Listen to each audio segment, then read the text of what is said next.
Hi, this is Kit, and I'm going to do a commentary on a Resident Evil final chapter. I'm going to talk through the whole movie, but for copyright reasons, of course, I cannot show you any of the video. I'll be watching the Netflix version, which is 1 hour and 46 minutes long. But before we start on the movie, I'll just spend a few minutes on the background of this whole Resident Evil series. Excuse me while I read from Wikipedia. Okay, so the first Resident Evil was released in 2002, and this the last one, which we're gonna watch, final chapter, was released in 2017. So that's 15 years and 6 movies. So, I mean, whatever you might say about the quality of the movies, you've got to respect their box office success, because obviously they're not going to make so many of them, and with a theatrical release and not direct to video, unless each movie made money. Um, I'm I'm a bit mixed about the whole series, because I liked the first movie. I really did. Watched it a few times. But the strange thing about the series is that the individual movies feel very different. They don't feel very cohesive, like they're actually part of one uh, series, even though um, all of them were at least partly or fully written by Paul Anderson. And he also directed, I think, 4 out of 6 of the movies, and he also directed this last one. So yeah, it's really strange in that sense. My favorite, well, one of my favorites was, I think, the third one. Is that, yep, Resident Evil Extinction, which came out in 2007. This was directed by Russell Mulcahy, who is most famous for Highlander, but he also did other good movies, including like some really unfortunately obscure and unsuccessful ones, like Silent Trigger, which starred Dolph Lundgren. It's one of these like sniper thriller movies. It's a seriously good movie. Watch it if you can. Uh, so I've only watched. Oh yeah, okay. So about the consistency, for example, in the Russell Mulcahy Resident Evil, um, Mila Jojovich's character, uh, she develops telekinetic powers. And then in the very next movie, the first thing they do is to take away those telekinetic powers from her. So it's it's like one of these battle of the directors, where a director is given a sequel to do, and then he just ignores all the law, all the canon that came before him, because he wants to do his own thing. But like I said earlier, the strange thing is that Paul Anderson wrote all of them, at least partially. He also directed 4 out of 6 of them, and he also produced, I think the last few ones too. So I don't know what's going on. um, Aside from that, my main impression of the whole series is that yeah, they're fun, but they're also kind of brainless, especially the background. Uh, what they have in common with a lot of these post-apocalypse movies is that they want the fun of high-tech weapons and vehicles, even though with the collapse of civilization, you would not be able to maintain such systems, right? You won't have the technicians to maintain your generators, your electronics, your computers, all your infrastructure. I remember there was one, they were like video conferencing across continents.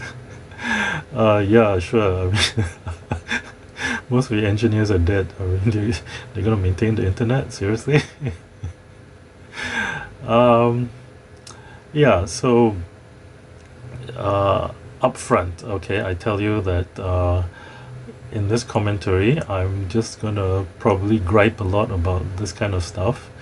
Uh, they also don't, I think, take the military, the weapons, the guns, and all that. Uh, they don't take it very seriously. It's there more for show, so it's not very realistic. And I like realism, so I'll be complaining about that a lot. So if that's your thing, come along for the ride. I've only watched this movie once because I really didn't like it. The trailer looked cool though. Yeah, I saw it once in the theater. So yeah, this is going to be the second time I've seen it after 3 years. So yep, let's get started. 3, 2, 1, go.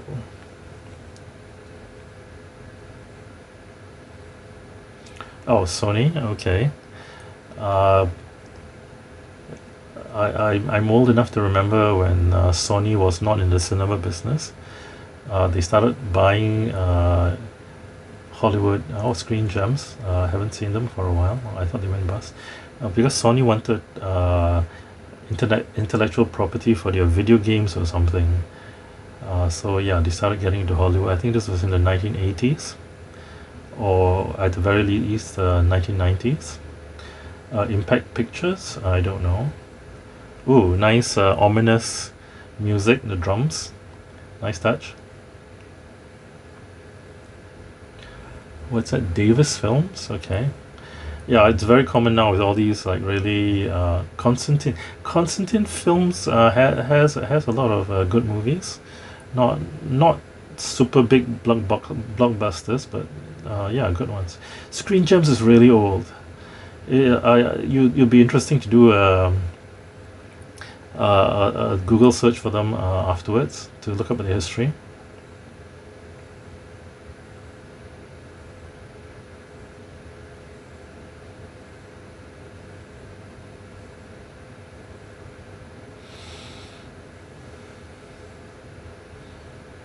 Okay, this is so Alice has to give a summary of what happened in the previous series, the whole start of the virus and stuff. That's one of the problems with such a long series, right? What is it? 2002 to 2017. I mean, 15 years. Who can remember? Who can even remember the first movie, right?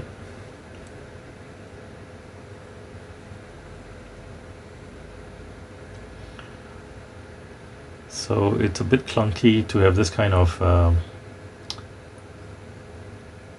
explanation at the front. This is a straight info dump. I mean, writers are very scared of this, but in this case, it's okay. It's short enough. They show actors, so it's interesting. It's not just text or anything.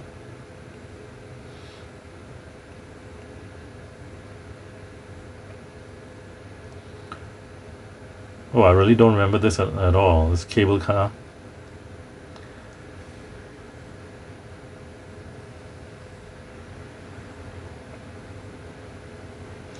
Oh, by the way, the recommendation now, I'm in no way any kind of medical professional, but What I've heard is that the current CPR recommendation is you do not do mouth to mouth. You just do chest compressions, uh, which is which is a which is a relief, right? Oh, it's okay. Oh, sorry. I thought the movie started, but this is still the Alice's explanation.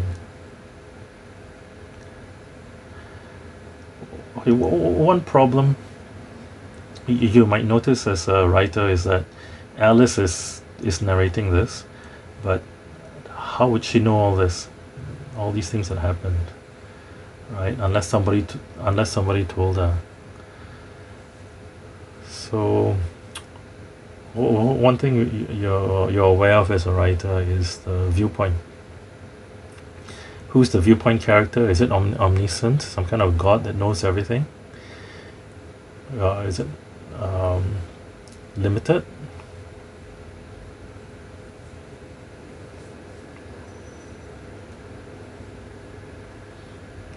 So one way around this is to not use Alice as the narrator.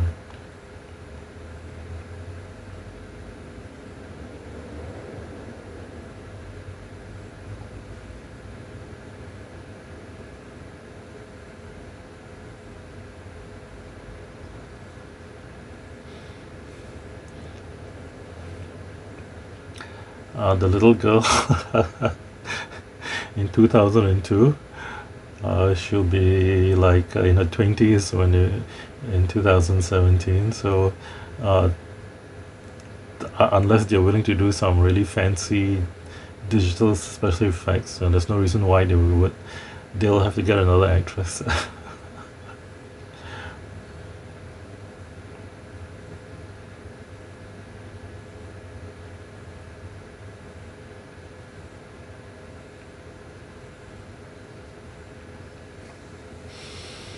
I'm just happy that they made a lot of money with this last one, this sixth movie. I'm glad that they haven't, at least so far, tried to make another one, because it would be kind of sad to just see the movies get worse and worse and worse. So yeah, go out with a bang. Yeah, make a lot of money and just end it. Mm. I hope they never reboot it. If they want to, they can do more sequels. If they have come up with new ideas, yeah, just let it rest for 5, 10 years. Think about how they want to continue it if they want to.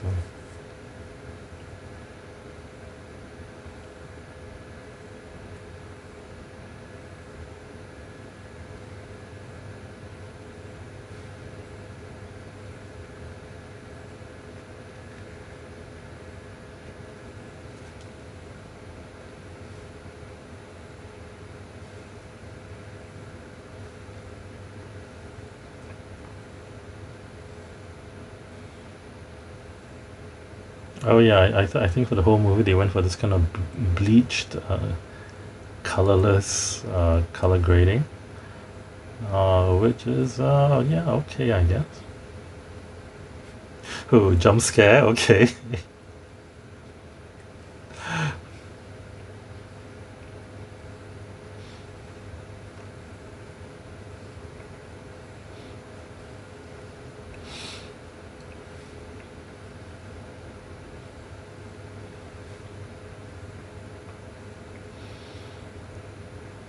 Yeah, so I really can't remember what happened in the fifth movie already. She just said something about going to Washington and it was a trap. Uh, but really, I'm looking at this as a standalone movie. So yeah, which is one thing about all series also, right? You really want each movie to work on its own also. You shouldn't you shouldn't expect the audience to have seen any of the movies, or if they have, to remember them.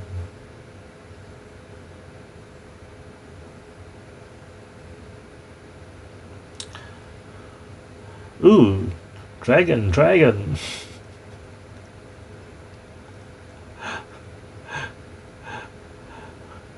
I am getting a bit of Transformers or Terminator 4 vibe here. It's just a lot of action, special effects. I I'm not emotionally engaged. It's just, yeah, it's very Michael Bay. It's just a lot of action. Okay, Claymore.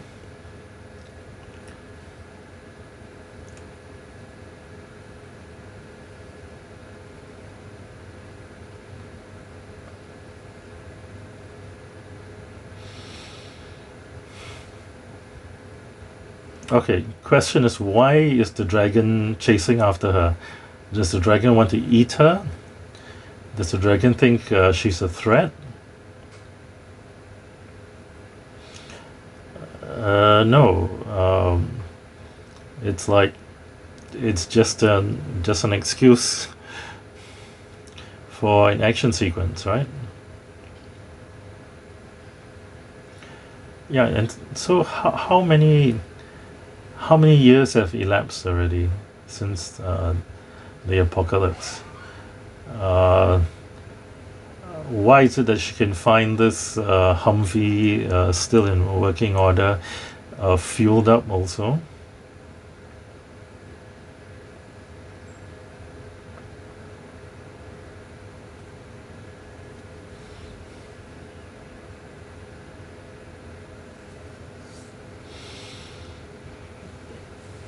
She should be dead. Actually, come on, a monster like that.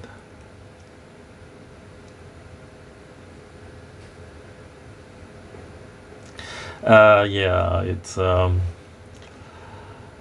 standard Hollywood thing. Too much flame in the explosion. High explosive will not look like that, unless you're saying that's the fuel tank of the Humvee.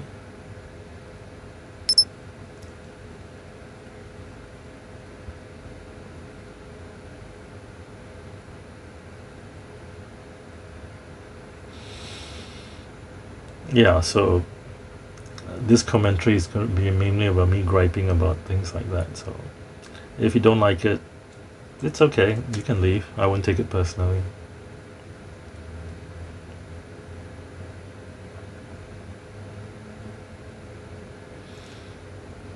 But it looks good, right? The cinematography, very cinematic, high production values. I mean, you just switch it on, you look at it, and you say, "Ooh, yeah, this looks good. This is this is a high budget movie."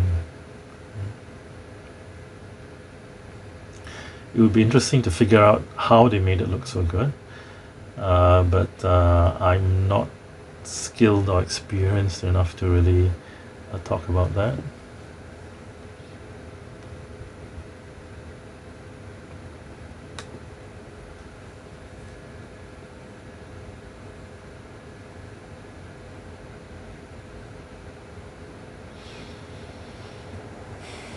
Okay, so we are like 12 minutes in, and if you want to analyze the story, that was just like the introduction.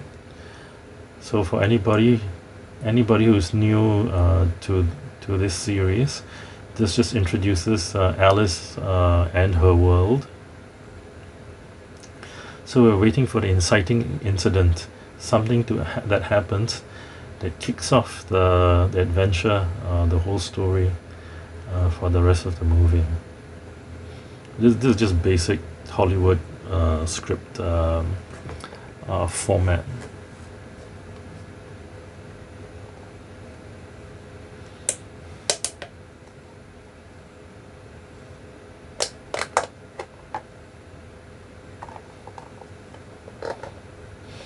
Oh, and excuse me, I might be eating some yogurt along the way.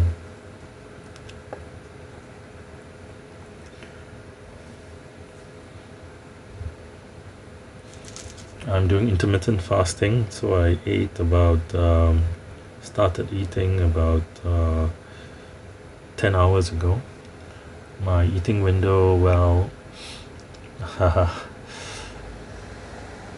yeah, it might be up to 12 hours, but sometimes it's like 8 hours. So yeah, today it's going to be like 10 hours, 10, 11 hours. Not very intermittent, but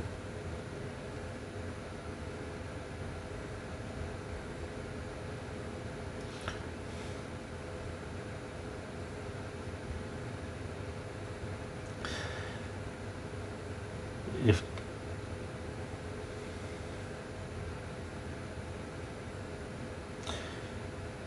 so, what does the AI want?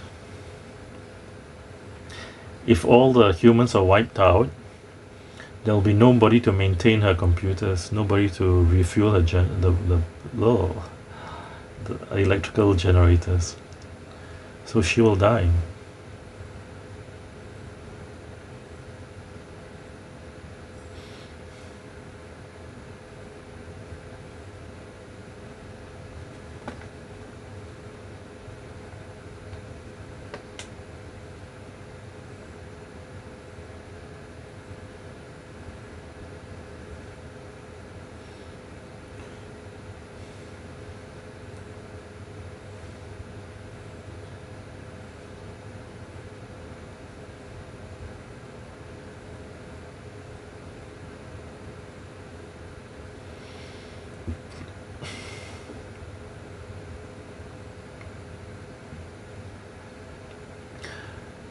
Well, one of the inconsistencies is also the Red Queen. You,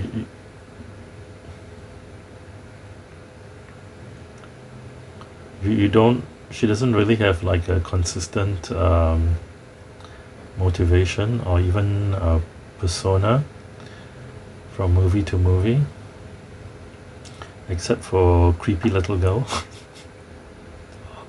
Oh, dog.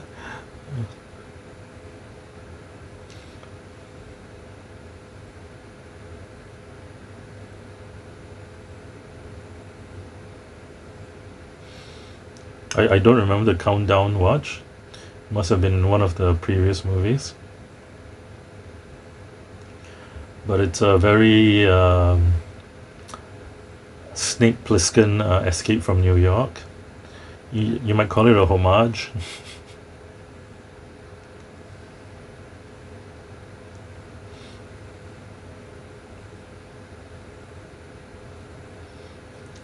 But I think they overdid the color bleaching. It's yeah, it doesn't look very nice now.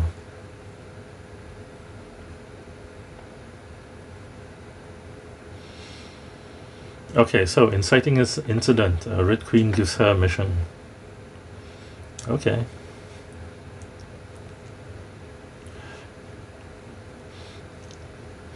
I'm just not very impressed uh, to have that as an inciting incident because it just seems very meh. So, the countdown clock. This is a trick to generate tension. I mean, you've seen it, right? This you see a countdown timer on this bomb.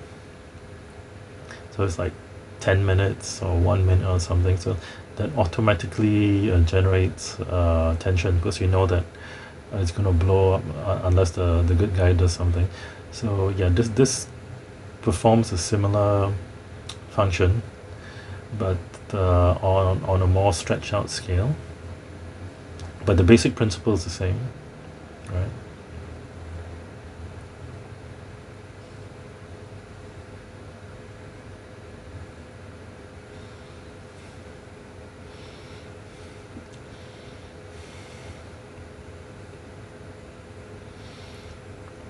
Why are they bothering to beat her up? Are they doing it for fun? sure they must have some kind of plan.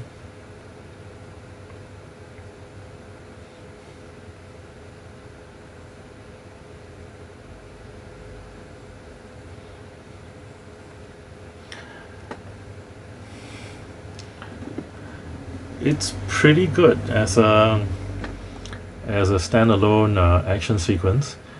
I think I mean it's done well. I mean it's, you know what's happening. It's a bit believable. It's also a bit of a cliche, the situation, but it's different enough that it's interesting.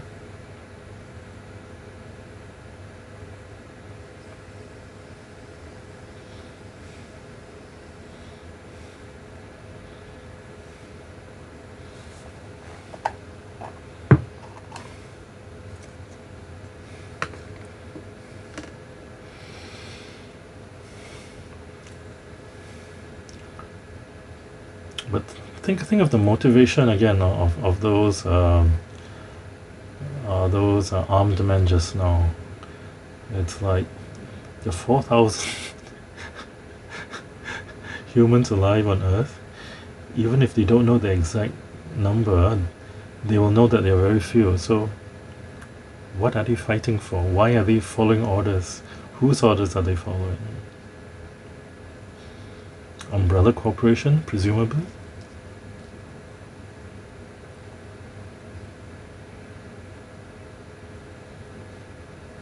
I really don't remember any of this. Who is this guy?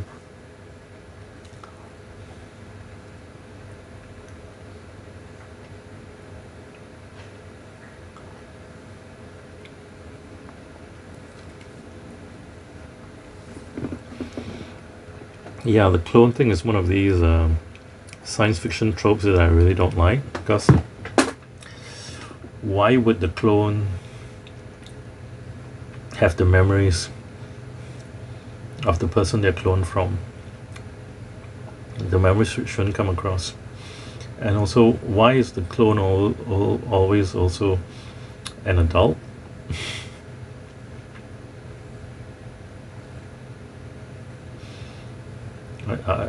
I don't remember this bad guy.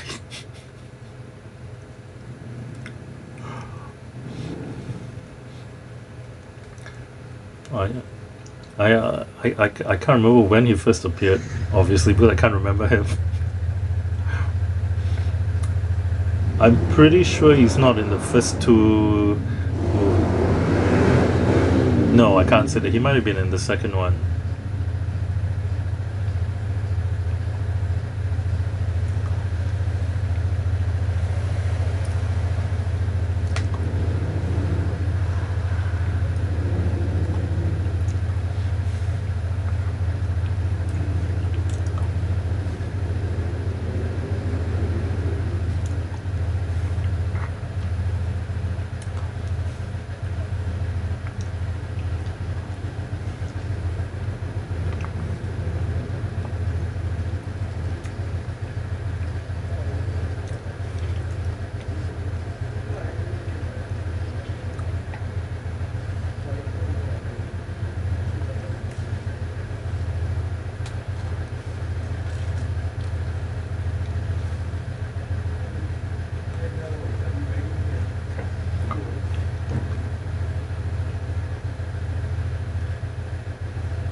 See, who's maintaining all this,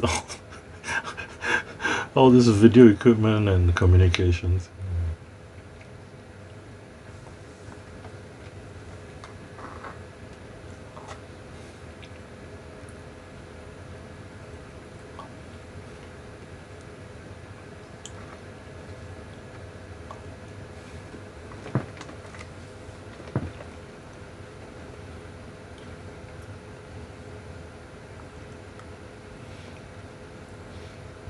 And what does Umbrella Corporation want to do?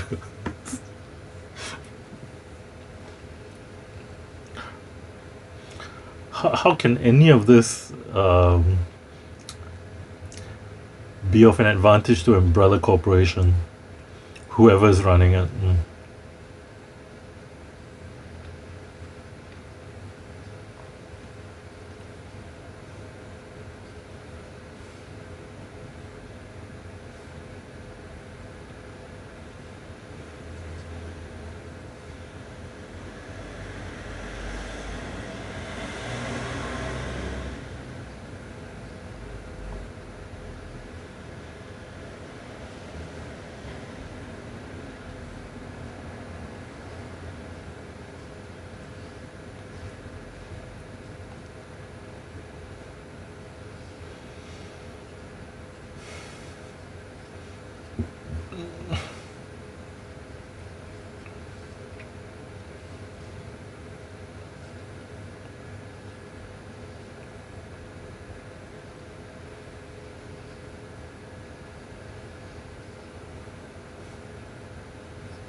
What is the bad guy's background? Why is he such a good fighter? They might have explained it. I just can't remember, seriously.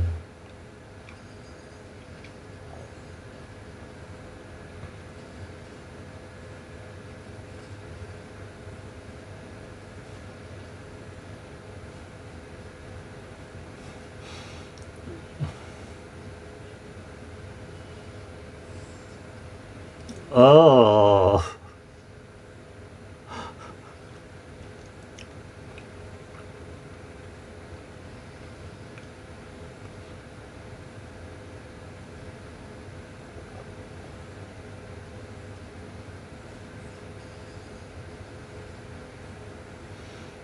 Uh, the no very unbelievable for her to escape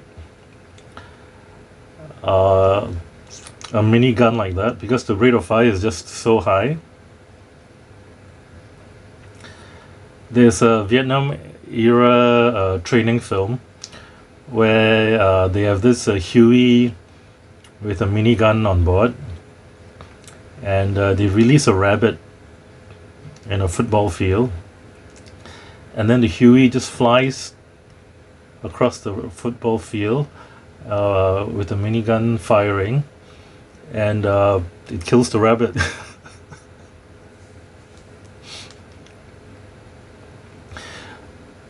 Because the rate of fire is just so high. You just aim in the general direction of the rabbit, and it just the density of the bullets is just so high that the rabbit is dead.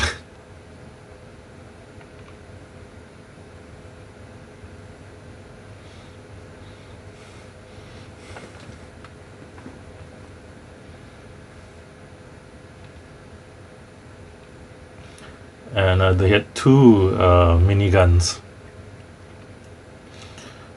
Well, it's a variable rate of fire. You could argue that they're running the motors at a slower rate of fire, but come on.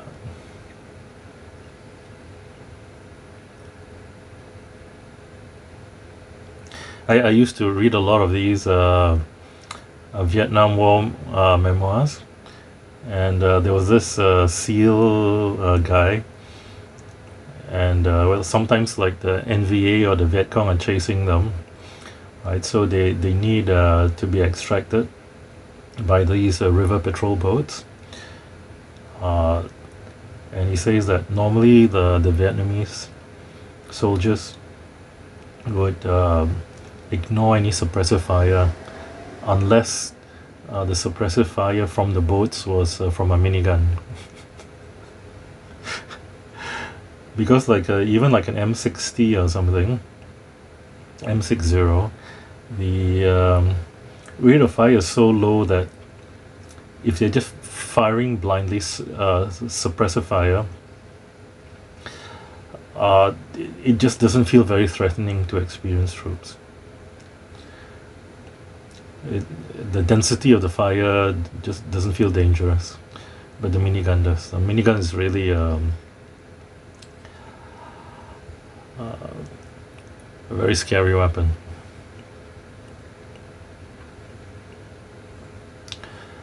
The, the, the, the thing about her being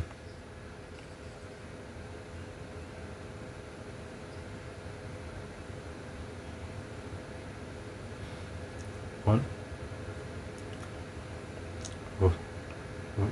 When they had the chance, why didn't they tie her up?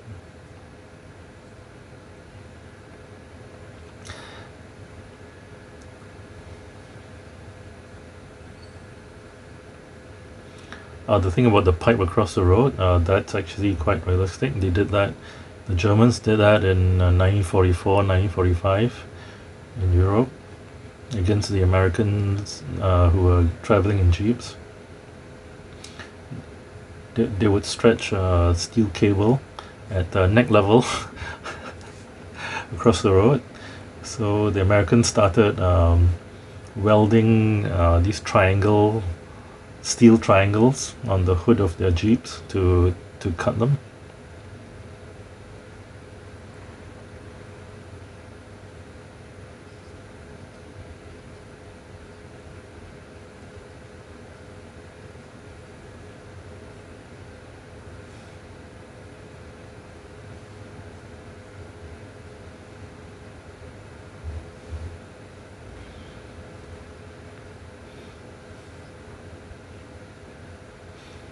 If I were a better weapons geek, I would be able to tell you what kind of guns they are using, but I can't. Maybe 1911. I'm not sure.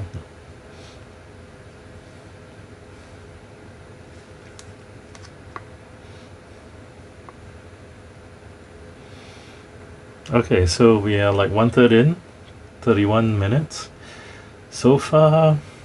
Yeah, it's about pretty much what I remember. Kind of brainless, but kind of fun. I mean, it's just a lot of action, quite well choreographed.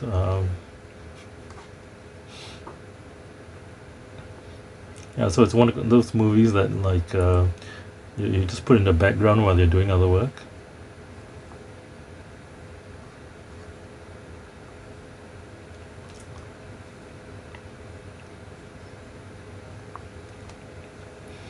Well, how did she manage to ride the motorcycle?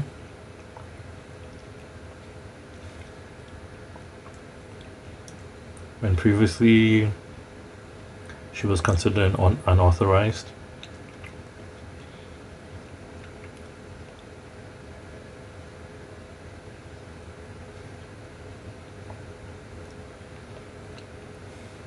So like in terms of continuity, they've only got this Claire lady, which I don't remember much of, and the bad guy, and Alice, and the Red Queen. Just 4 of them.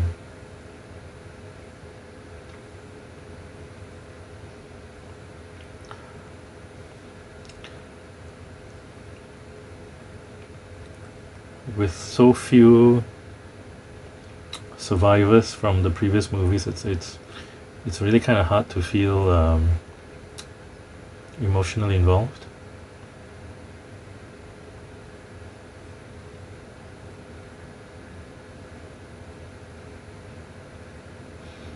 Yeah, like Claire would hesitate.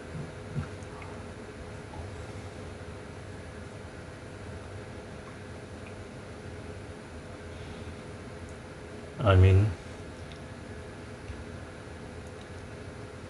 why wouldn't Claire sacrifice Alice if it meant getting rid of the virus? I mean, are they really that close?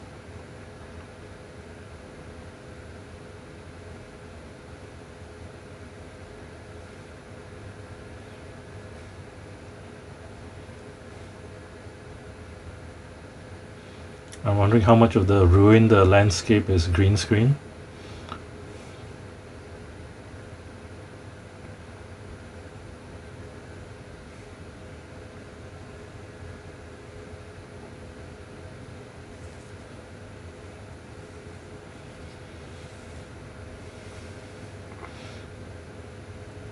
Now Alice has one of these like small shotguns.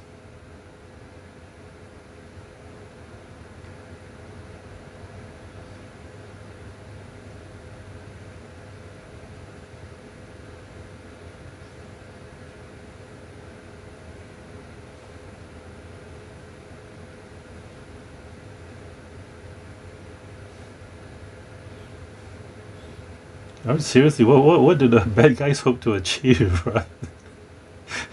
They are totally screwed too. Civilization has collapsed. They can't maintain their equipment. And why is the bad guy choosing as his weapon a large knife? Why not a sword? Why not a gun?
Yeah.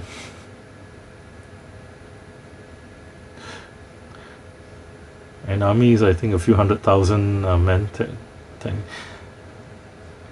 Bare minimum. A division is about 10,000 men. A corps is about 3 divisions. And so an army is about 3 corps, 2 or 3 corps. So yeah, maybe 60,000 to 100,000 men. That would be your conventional army.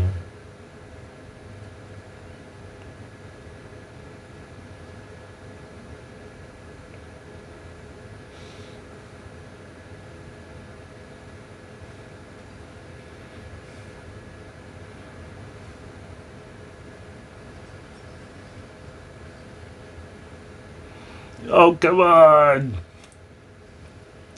They've got these catapults. They built them in a few hours, and they tested them. Uh, they know how to shoot them accurately. They worked out all these procedures to shoot them.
No, seriously, they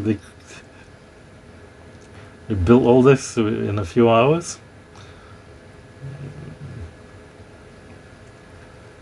and they are confident that their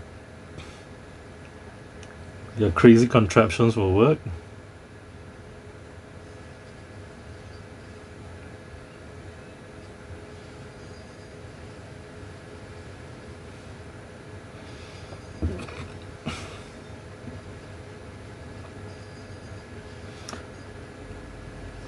If you want to see good use of these miniguns, watch Dread. When Mama Cersei Lannister, she's got I think two or three of these, and she shoots Dread with them, and she takes out the entire level of the building. That was impressive.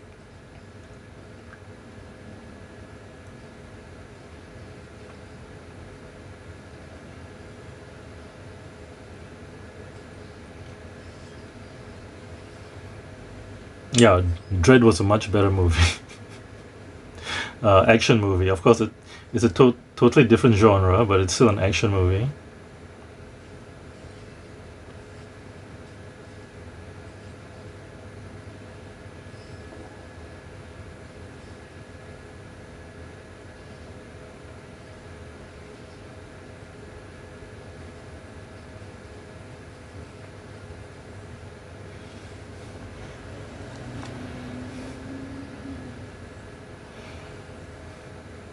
Oh, they killed Claire. Oh, great.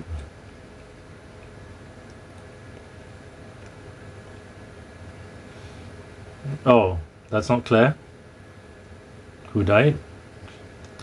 I don't know.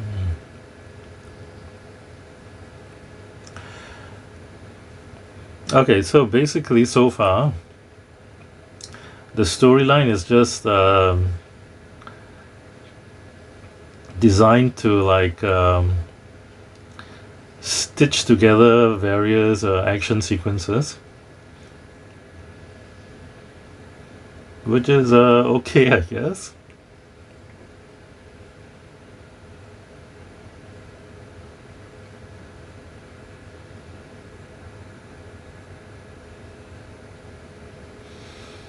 Why don't the bad guys just keep on firing? I mean, are they out of ammunition?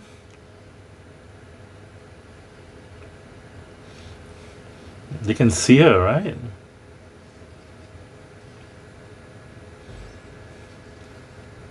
I mean, actually, the bad guys do have some pretty.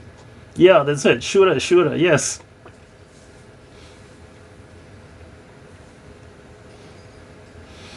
Come on, she cannot escape. No, no, no, no, no. She cannot escape the miniguns. No.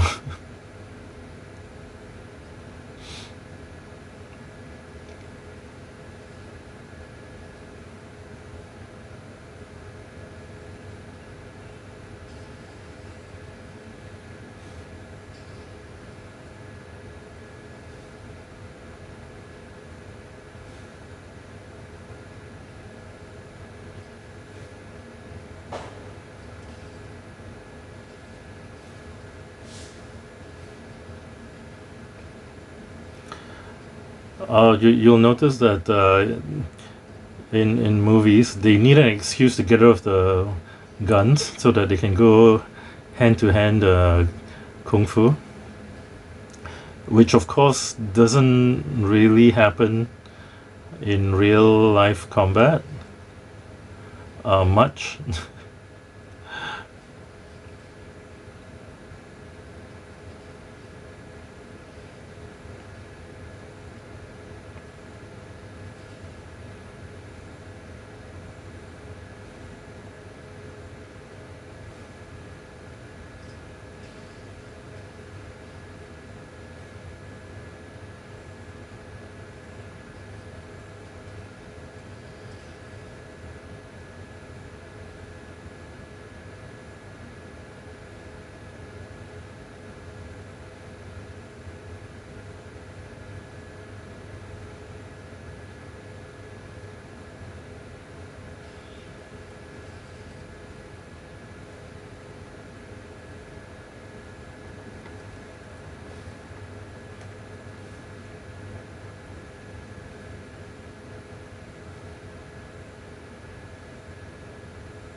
But why did the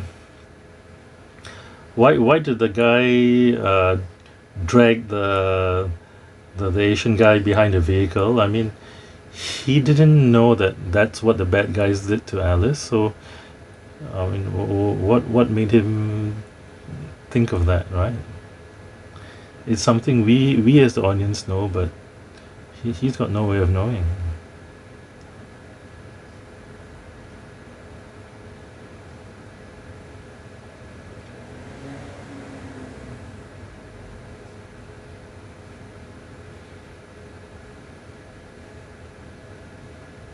Oh, Claire is dead.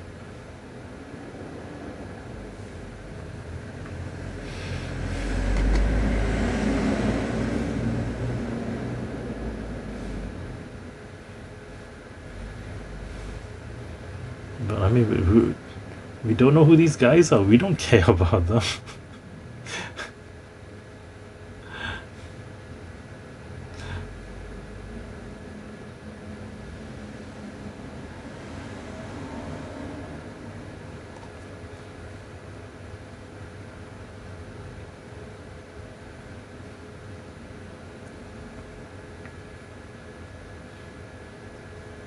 Oh, Claire's alive.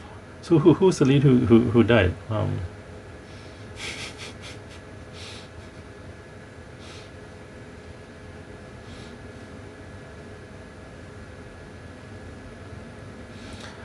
Yeah, and of course everybody's like an experienced climber who can rappel down so easily.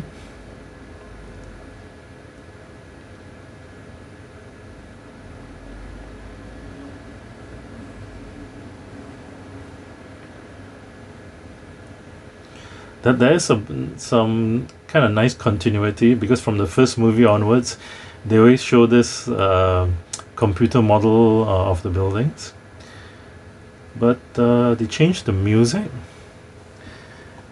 They used the same music for the first few movies, but they changed it, and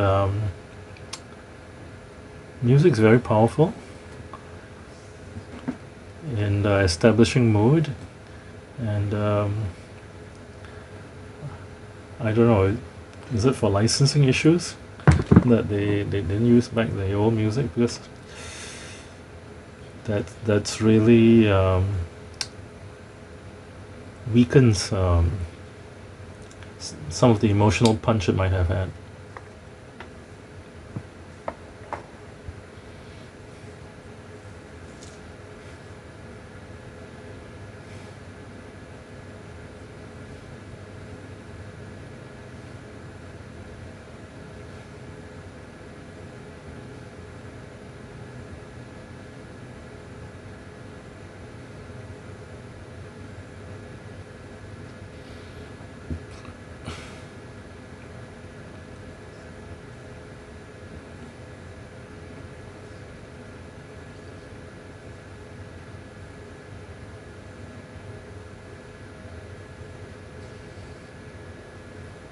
Shoot, what are you waiting for?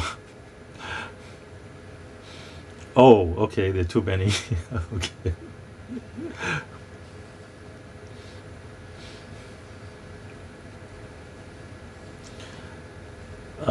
Pretty much no way you can outrun them.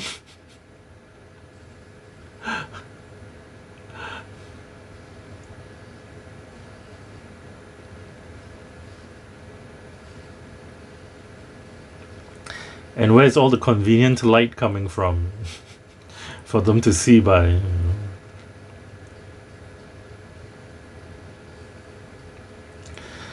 It's not as bad as like in Final Girl, where in the middle of the forest you've got like these searchlights on.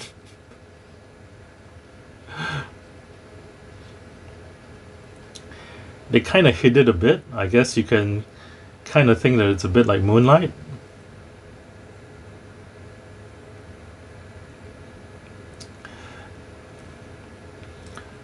Uh, if you're wondering, I think the first Hollywood cliff jump was in Butch Cassidy and the Sundance Kid. Not many people remember the movie now, but that was one of the most famous scenes in the movie. Starred Robert Redford. I can't remember the other guy's name. Written by William Goldman. Yeah, another movie you should watch if you haven't. And after that, everybody started copying them.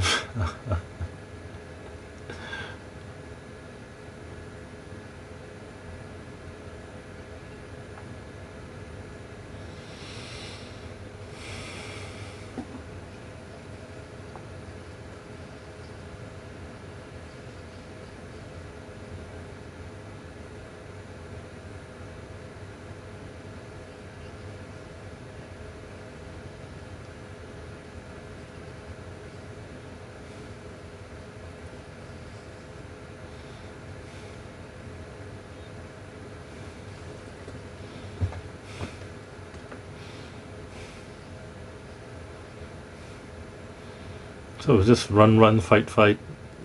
It's like a video game, which is fitting, I guess. Oh yeah. Well, one of the things I didn't mention earlier. This is what I think. This is one of the first few successful um movies based on a video game. Before that, a lot of these video game movies, like Super Mario Brothers, they were pretty bad. Uh,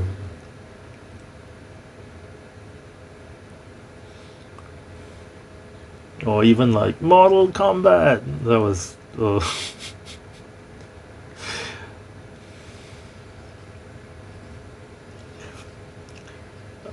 Uh, don't just shout Alice. Tell her where the danger is. Is it behind her? Is it above her?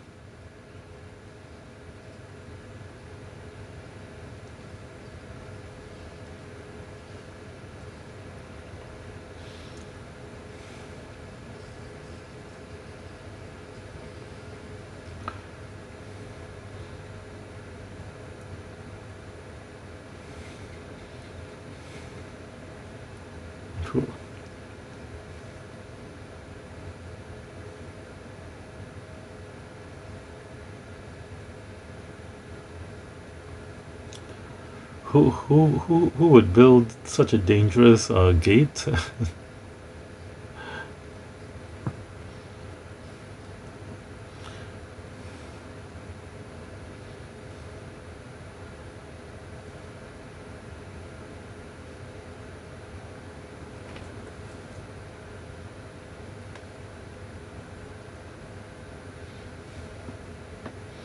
Oh, wait, this is the midpoint.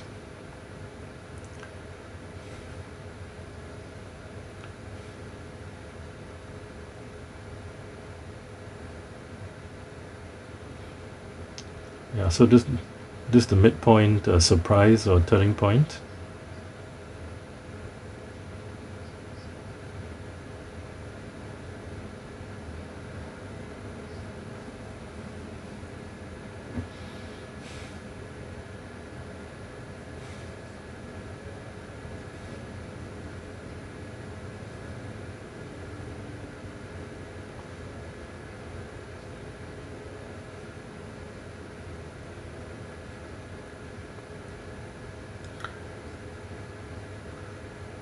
This isn't the video that was uploaded, right? I mean, why would the video be filmed like a movie with a camera spinning around, uh, intercut with close-ups from different camera angles and establishing shots?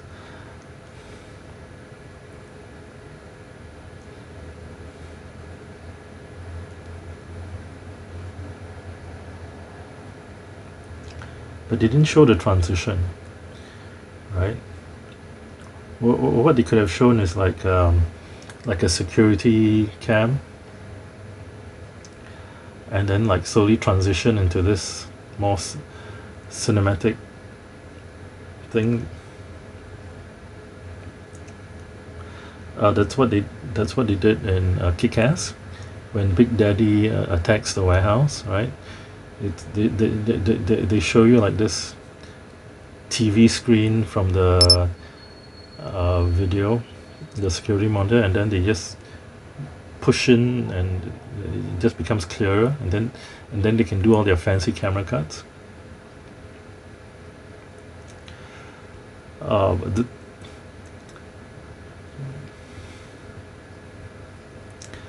this is a really stupid plan by the Umbrella Corporation, because the resources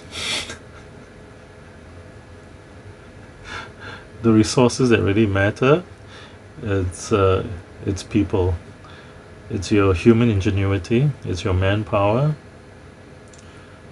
it's your intellectual power. It,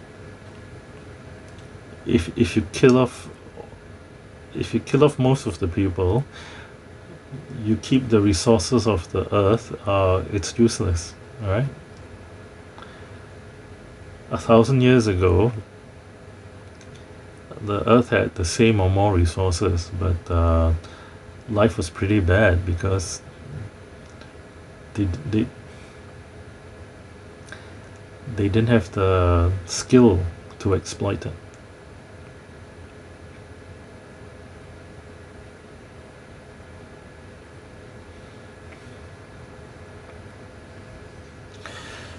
So, okay, we have our midpoint, kind of not really a reversal, but our midpoint development, which doesn't really change things much, does it? It's still just it's the story is still just an excuse to string together different action sequences. We don't really feel emotionally involved with the characters.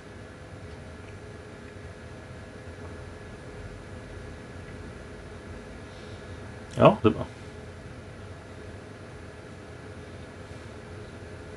Dr. Isaacs is still alive?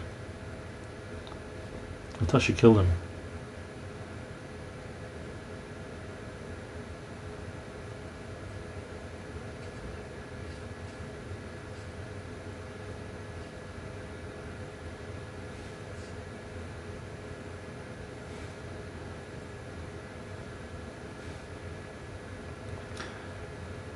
One of the reasons that officers carry pistols, yeah, is for this. Last resort, it's to maintain discipline by killing subordinates who do not follow orders. So, but it's a bit of a cliche. I mean, it's been done before. So,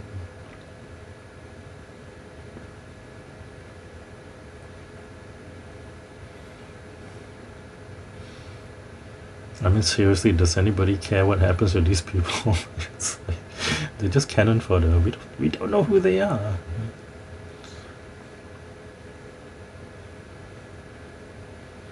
Alice has a fancy torch with 4 LEDs.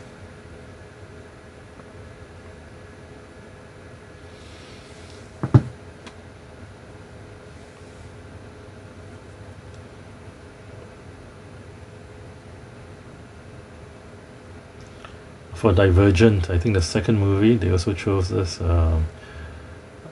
fancy looking torch, which I think might be lost on most people.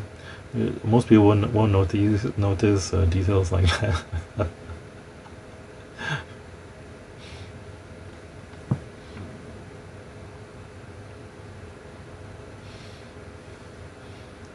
And a lot of these don't have to be custom made, because these things really do exist in real life. These kind of like weird looking equipment. So I guess you've got these prop masters who specialize in like collecting these things, and then they'll show them to the director. Oh, do you want this? Do you want this?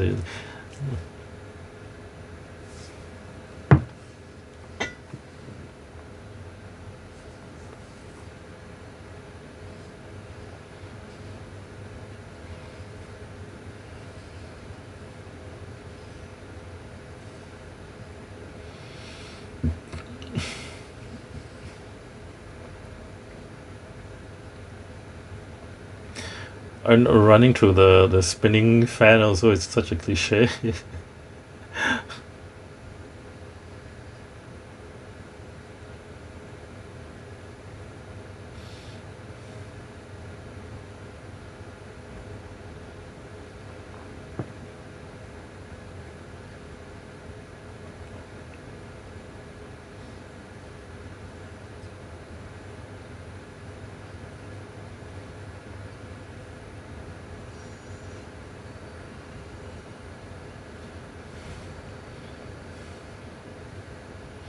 Get down on the floor. Reduce your frontal area.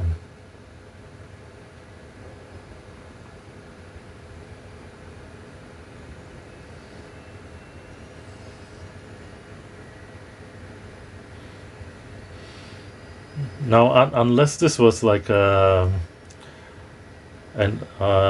is it? An air tunnel to test aircraft models.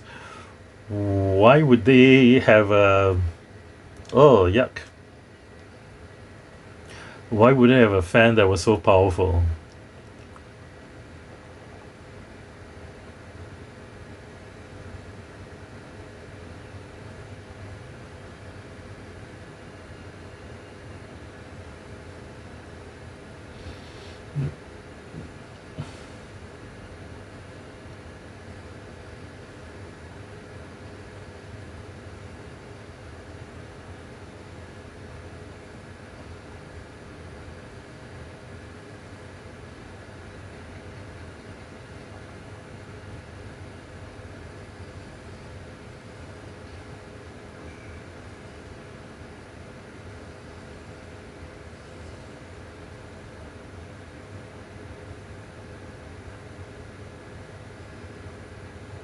No, why did they stop the turbine now?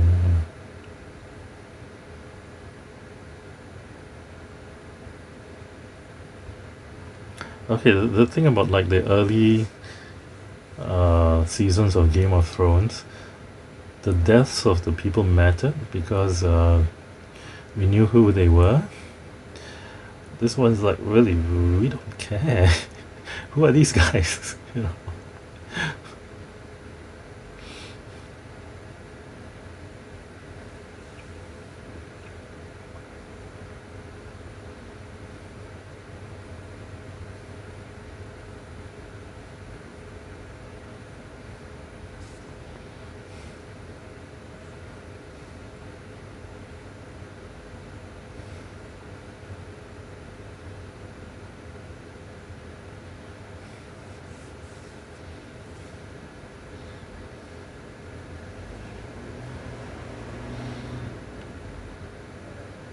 I mean, you look at like, okay, today is 2020 October, early October, and Tesla's battery day was about 1 or 2 weeks ago, and some people are speculating that the reason for battery day was actually a recruitment exercise. Elon Musk is telling people about the technologies that they're working on to attract the best engineers in the world to work for Tesla. Right? That really shows you that the constraint on Tesla is the engineering talent. Right? So about earlier, what I was talking about, umbrella corporations. Plan is really stupid, killing off all the people. And yeah, we've got all the world's resources, so what? You got no people. That's your main resource.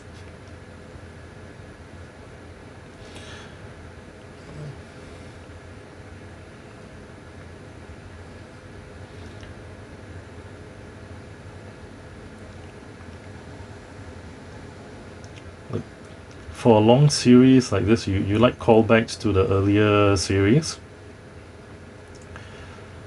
So that passageway just now kind of like reminds us of the passageway in the first movie where the lasers moved and would cut up anybody inside the tunnel. So that was kind of interesting because it's kind of like a callback to that, but it wasn't really. It turned out to be something else.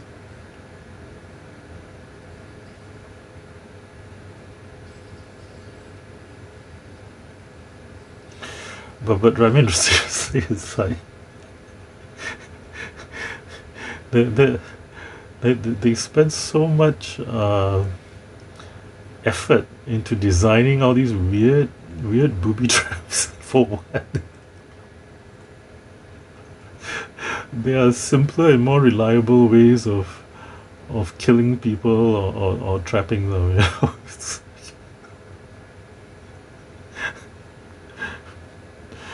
And yeah, so what?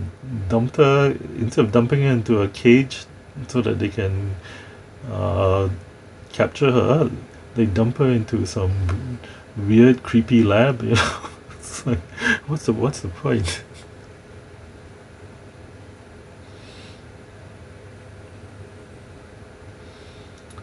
The first time I remember seeing that jump scare thing about some thing running across the camera so quickly you can't see it. I think that was in Sixth Sense, at the very start, uh,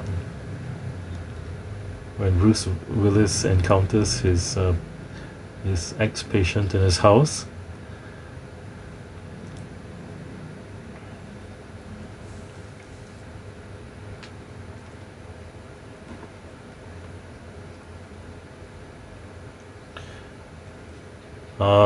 Nowadays, of course, they'll be using like LED flashlights, torchlights, so the light can be like white or blue. But I remember that even a few decades ago, the lights from the torches, even though they didn't have LEDs then, they had these. Obviously, they would have been incandescent bulbs. You would get a very yellow light. If you want to get technical, maybe like 2500 Kelvin color temperature. But in the movies, they would still be like white light from the flashlights because of the color correction. So it was just one of these weird things that you might notice if you're technically inclined.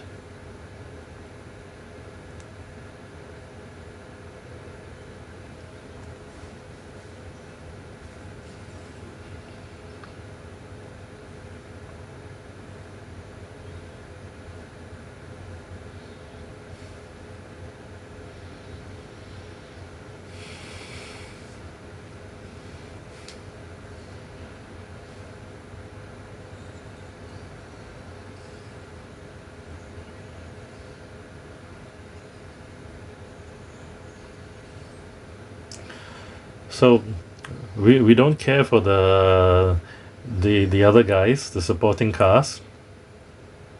We know Alice is in no danger. She'll at least survive until the end of the movie. She might die at the end of the movie, maybe. Unlikely, but you know she's not going to die now. So there's just no suspense.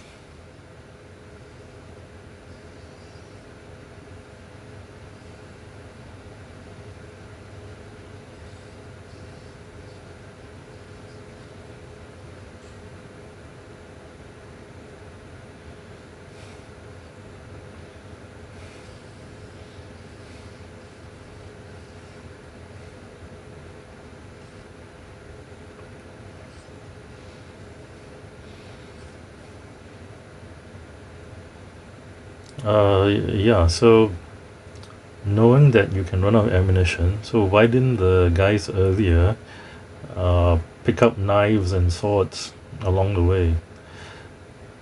Yeah, that's a really smart thing to do. Grab someone from behind.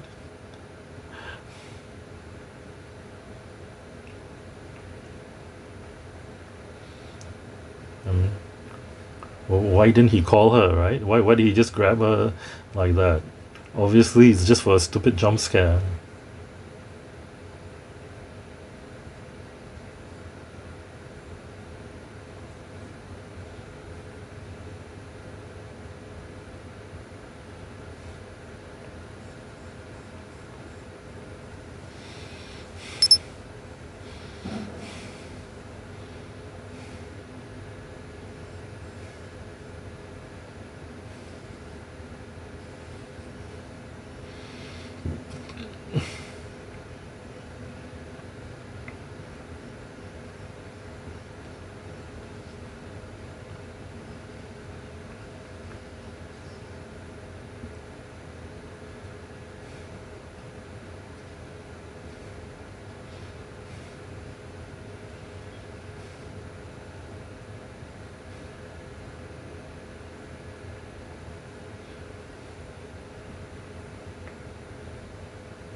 Oh, this is the laser tunnel. Okay.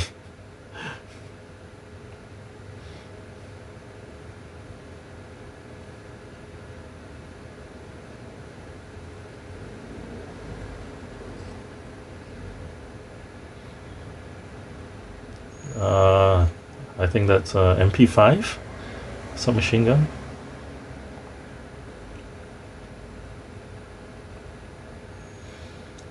It was made famous by the British SAS. After they used it as standard equipment, everybody started following them.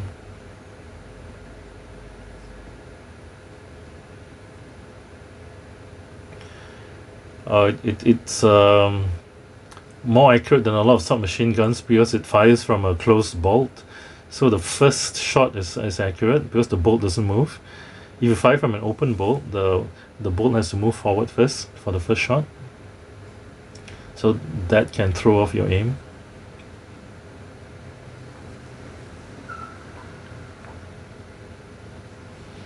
You're waiting out the apocalypse and safety for what? All your servants, all your foot soldiers are dead. Who's gonna serve you? Robots? Zombies?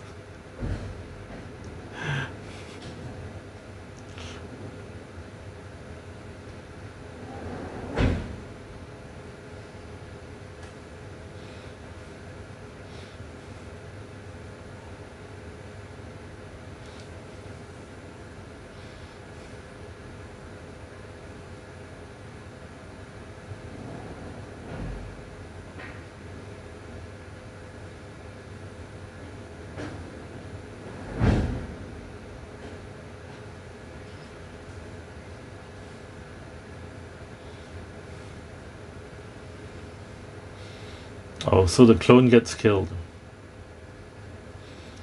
No.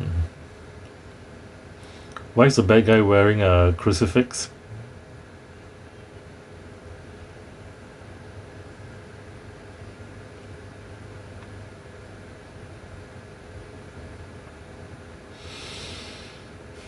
Okay, let's look at the zombies. Assuming that they are still like biological systems, where do they get their energy from? I mean, when was the last time these guys eaten? They're just eating people, right? You don't see them eating bread or rice or anything. So shouldn't they run out of energy? Which is like one of the, I think the happy ending for 28 weeks later. That's what happened. The zombies ran out of food and they just withered away. But I think there was also a sad ending for 28 weeks later, where that didn't happen. So what? Unless the zombies eat each other, you would really end up with really skinny zombies. Right?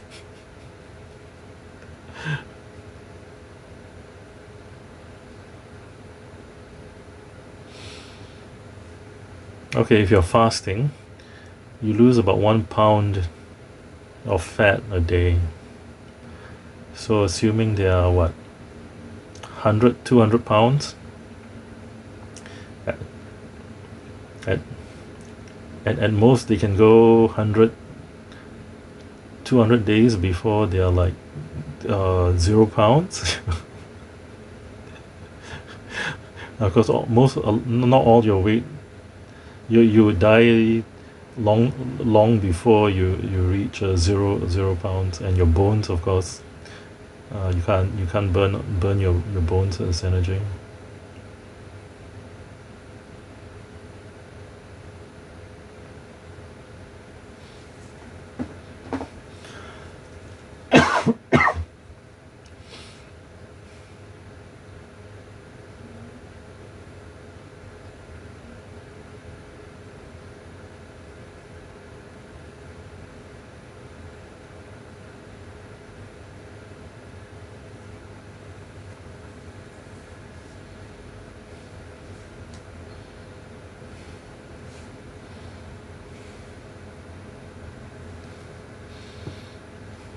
Uh, 30 minutes left, so yeah, I guess we are into the third act.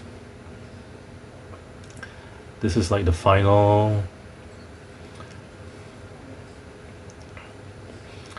showdown between the good guys and the bad guys.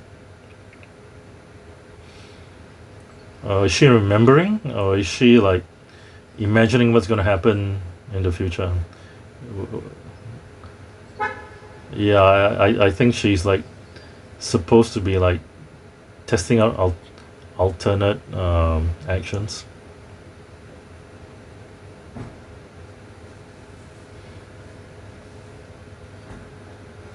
Protective combat software.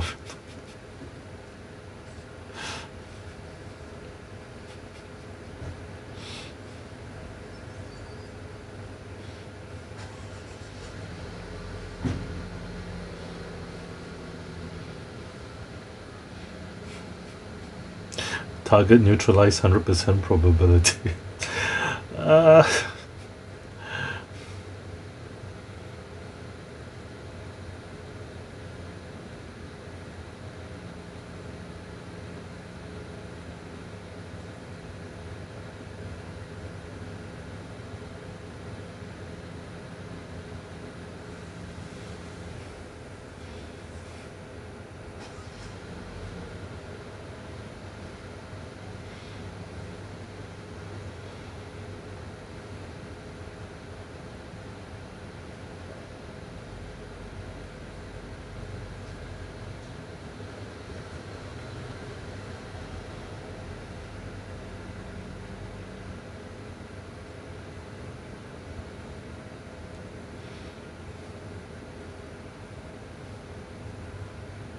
oh, I don't remember this twist.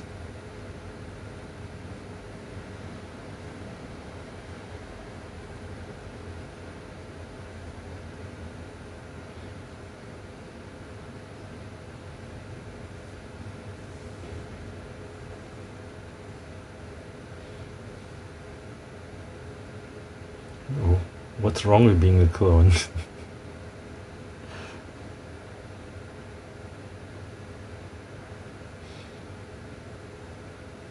I would.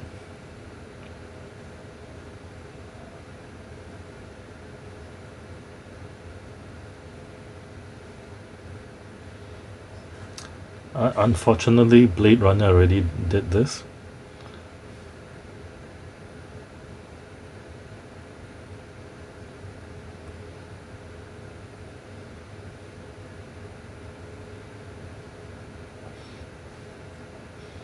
What's wrong with being a clone?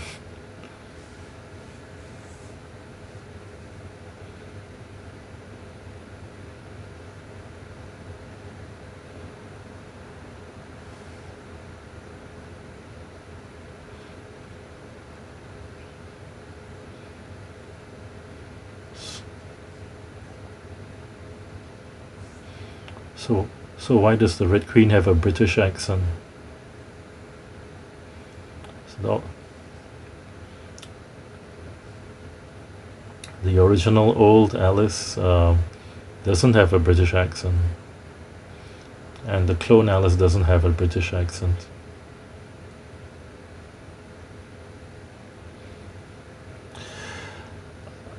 it's a bit much. It's hard to believe that the Red Queen uh, is also Alice. It's,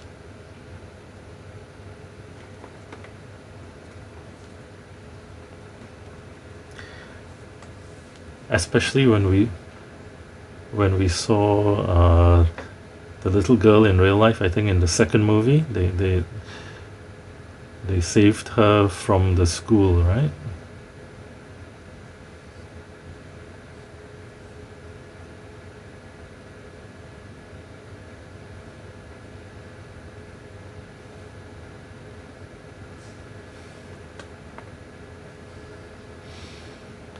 The "you're fired" thing. That was stolen from RoboCop. So,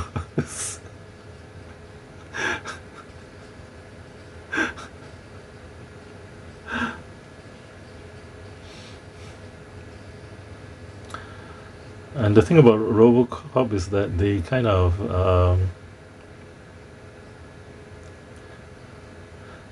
they foreshadowed it in RoboCop. His programming is that he cannot shoot an employee of the corporation, but there was no such foreshadowing here.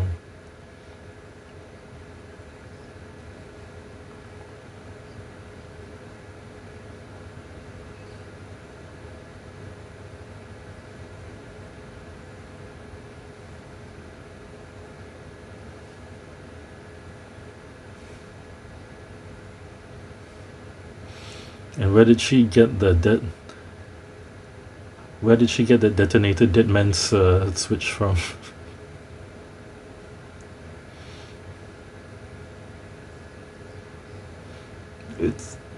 it's it's also contrived. It's like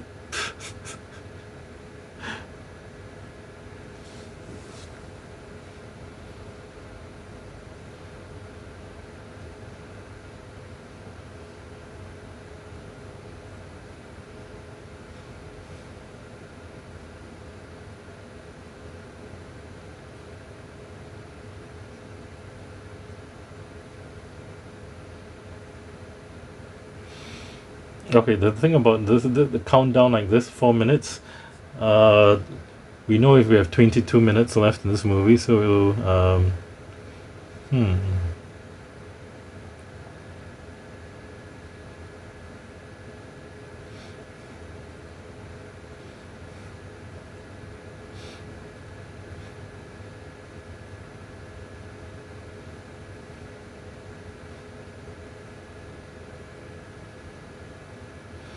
Neuralink engaged. I wonder if Elon Musk watched this movie.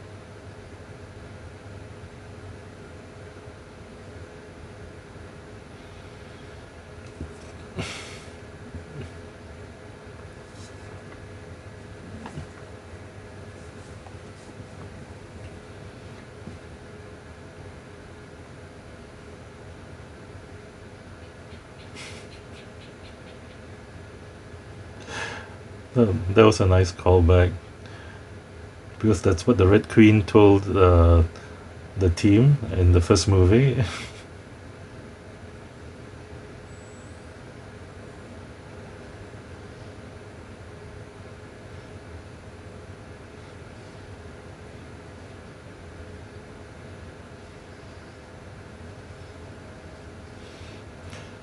What? So Isaacs is like Neo now in the Matrix?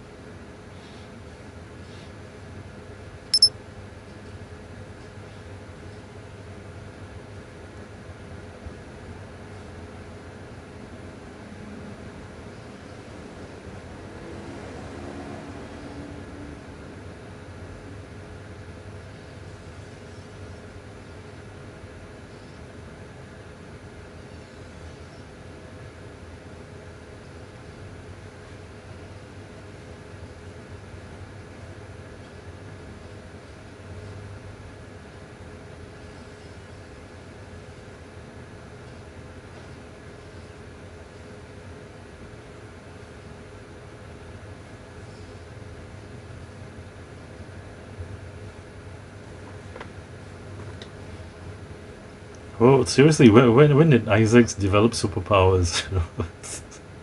What is it? Software enhanced?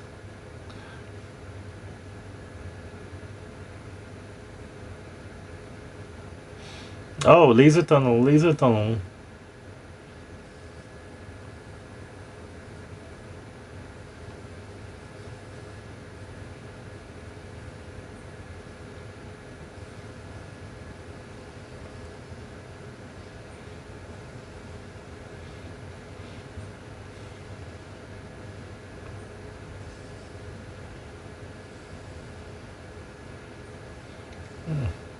The thing is, why would they create something like this, right?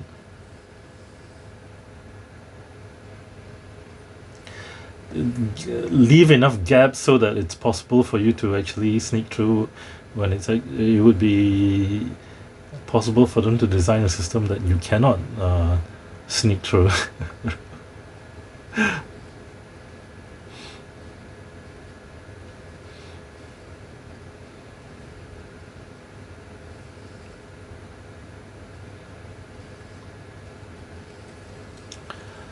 There's nothing really special about the fight choreography or camera work, but it's okay. It's decent. It's really pretty generic fighting. There's no particular technique that either of them has. It's a really very generic movie fighting.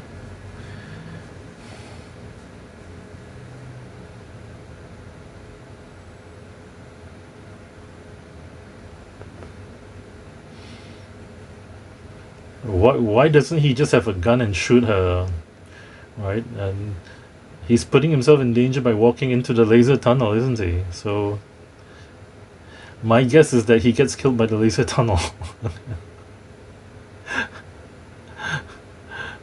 It's a bit of a movie trope. The bad guy gets killed by his own trap.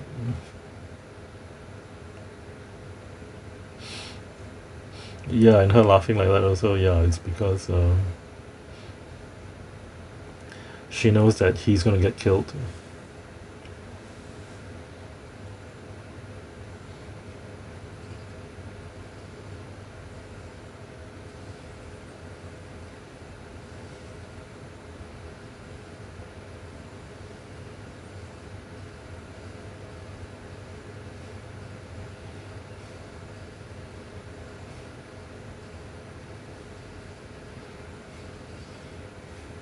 Seriously, why doesn't he have a gun?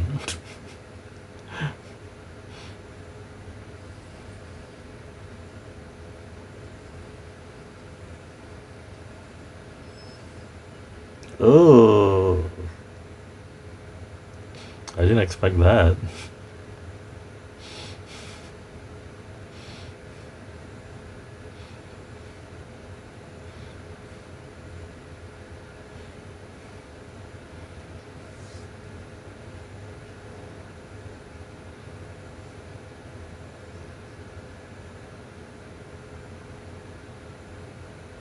Yes, laser tunnel kills him. No, grenade? What's he doing with a grenade?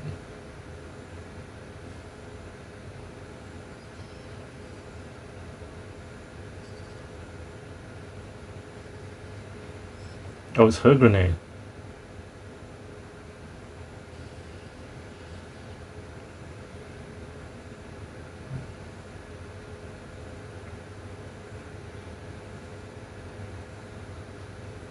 Okay, I didn't expect that.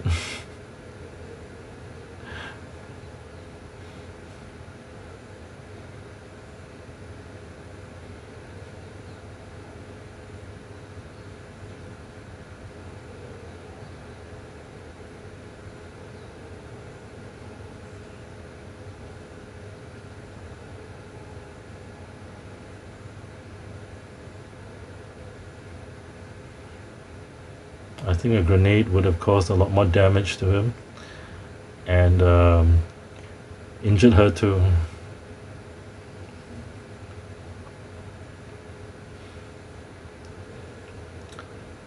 In most movies, the grenades are like too powerful. This one is one of the rare cases where the grenade is not powerful enough compared to real life.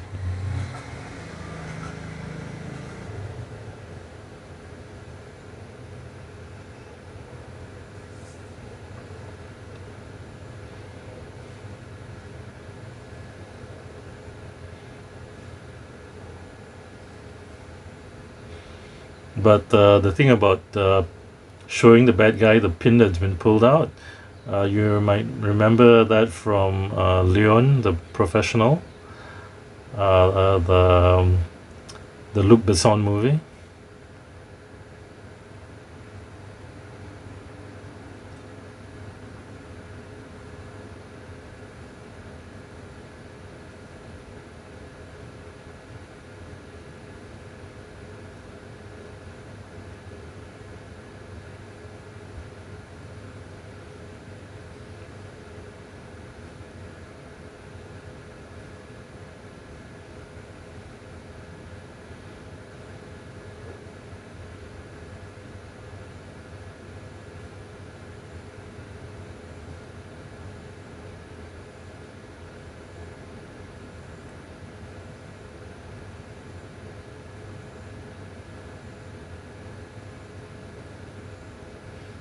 Who cares? Why are they so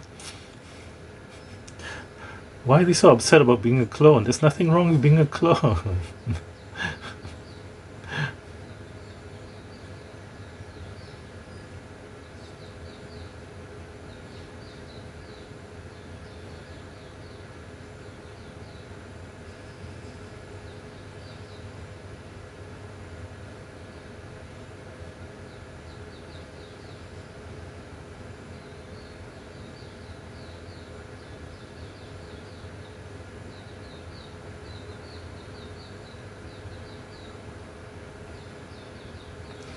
Okay, so even if she breaks the antivirus now, is there enough to really uh, be effective? All right. Does it suddenly like spread so quickly?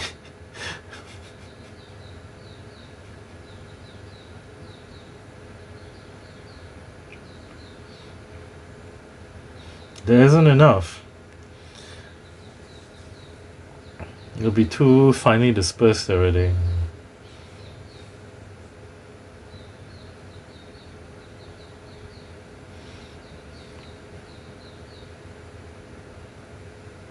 So, question: is this a fake death? Does she survive?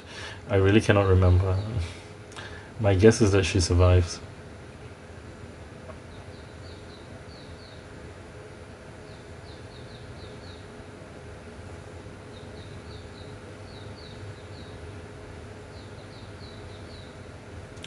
The thing about a virus is that it reproduces inside the host body. That's why it's so dangerous. You can just keep on multiplying. So unless this one does multiply, uh, even if it does, it won't act so fast.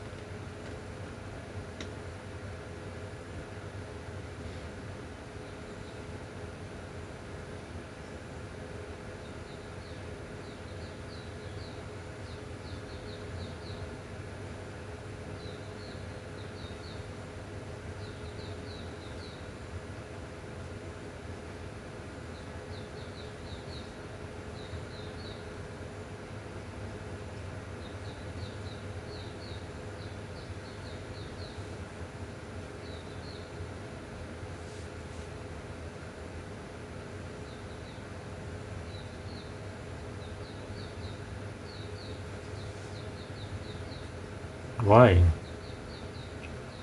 Why did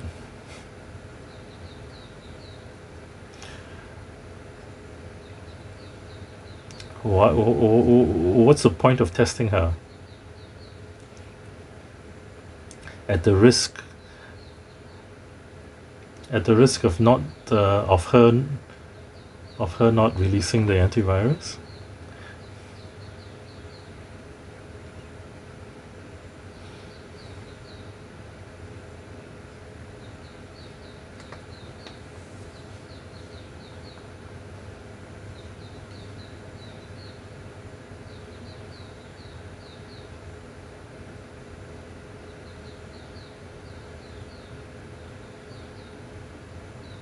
I mean, let's say she failed the test. So what?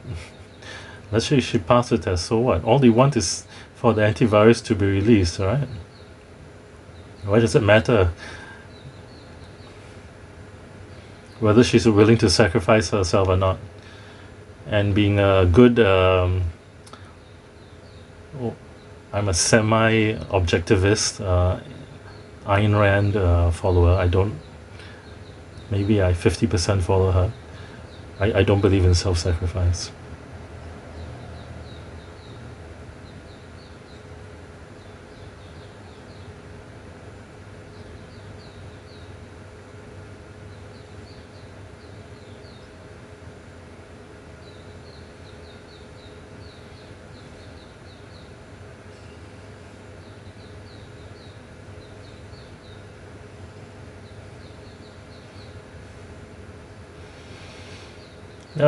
Well,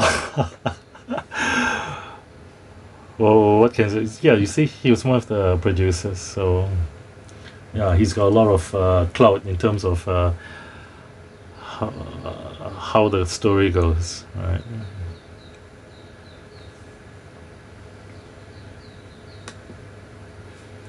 Director of photography, I don't recognize him, but he's got an ASC, American Society of Cinematography. So I don't recognize the editor also. Paul Haslinger, music. He used to be with was that German Tangerine Dream, and Tangerine Dream also did a few movie soundtracks. But I guess Paul Haslinger is now doing this on his own. Who's Ellie Larter? I don't know. Sean Roberts? Don't know. Ruby Rose? Oh, okay. I guess Ruby Rose was the tomboy who worked in her father's chop shop. I didn't recognize her. I guess Lee Jun Gi is the Asian martial arts guy. Ian Glenn? No.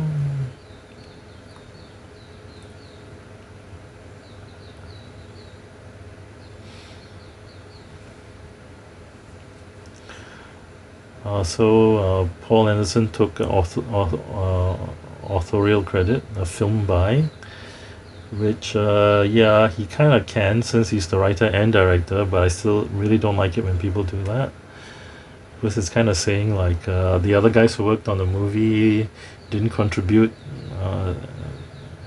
their creativity to it. Production manager. Oh, second assistant director. I must have missed the first assistant director earlier. Head makeup, post production supervisor, head of physical production. What is that? Physical production as opposed to virtual production, I guess, special effects. I don't know.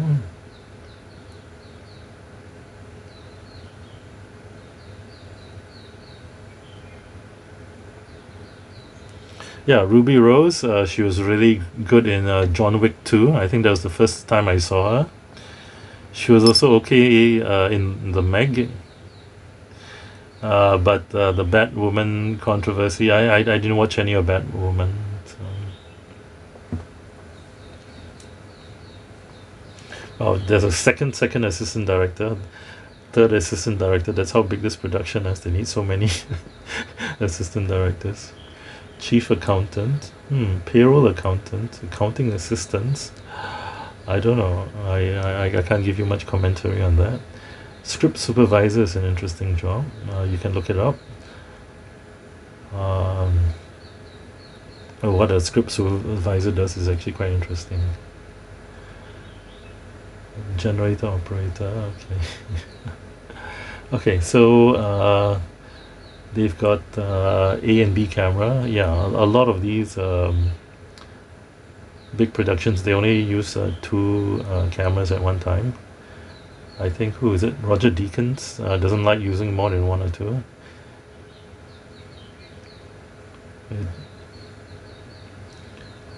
armorer, okay, the guys in charge of the guns. Make sure that they are used safely and nobody gets injured or killed.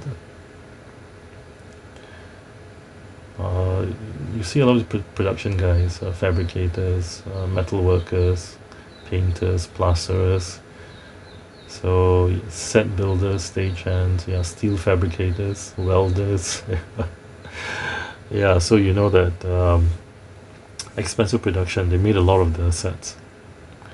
So even with all the green screen that they can do to extend the sets, they still need to make up a lot of the sets.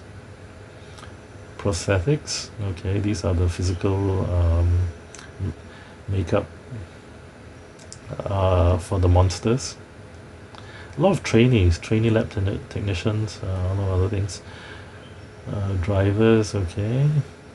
I think Hollywood mainly runs on unions, so the drivers should be members of Teamsters. One thing, George Lucas's productions are non-union, which is very rare.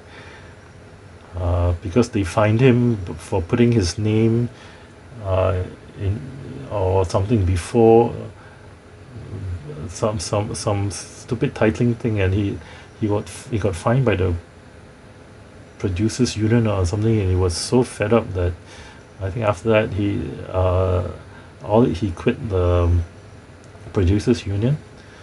Because of that, he couldn't hire any union people. So all his I think all three Star Wars prequels are non-union movies, which is really hard to do, hard to get the manpower to do so for a large production. So system administrators, okay, IT, haha. Always interesting to see that, because I used to be in IT. So, but you don't know what kind of IT. Is it the IT? I guess it's the support IT, not the IT for the on-set computers. These are the real production support IT guys. Data I/O manager, data I/O operators. Oh, interesting. 3D conversion by Legend 3D. Oh, so this was shown in 3D also. I didn't know that. I'm very happy that 3D cinema is dead. I never liked it. Lead stereo artist, stereo artist.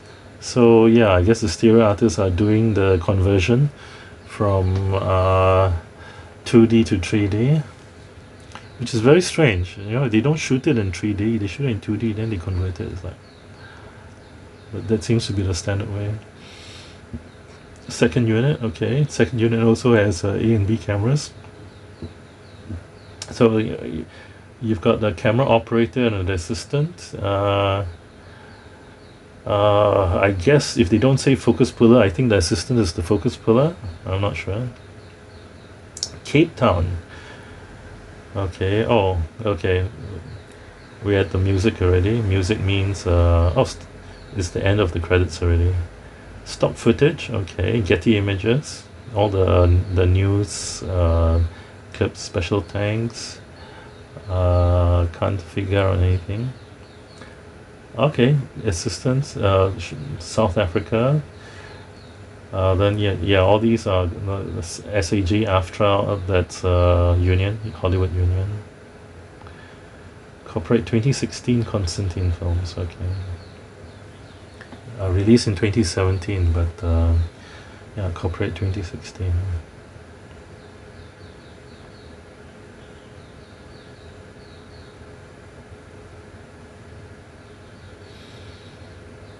Be Moved? What is Be Moved? I do remember seeing Be Moved as one of the production companies at the start. Okay, Screen Gems is a Sony company, but they also have Sony on the credits, so that's a bit strange. Why have Sony and